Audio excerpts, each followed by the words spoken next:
प्रणश्यन्त्यचेतसः यदादित्यगतं तेजः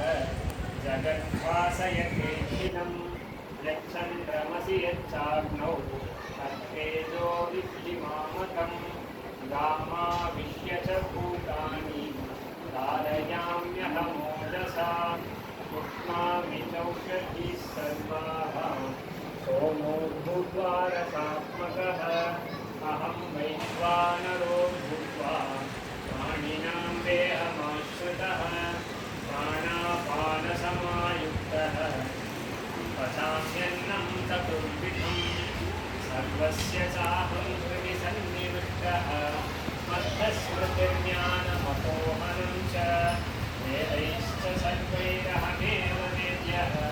वेदान्तकृद्वेदविदेव चाहं द्वाविमौ पुरुषौ लोके क्षरश्चाक्षर एव च क्षरः सर्वाणि भूतानि कूटस्थोऽक्षर उच्यते उत्तमः पुरुषस्त्वन्यः परमात्मेत्युदाहृतः यो लोकत्रयमाविश्य बिभर्त्यव्यय ईश्वरः तस्माक्षरमतीतोऽहम् अक्षरादपि चोत्तमः अतोऽस्मि लोके वेदे च प्रथितः पुरुषोत्तमः यो मामेवमसम्मूढः जानाति पुरुषोत्तमं स सर्वविद् भजति मां सर्वभावेन भारत।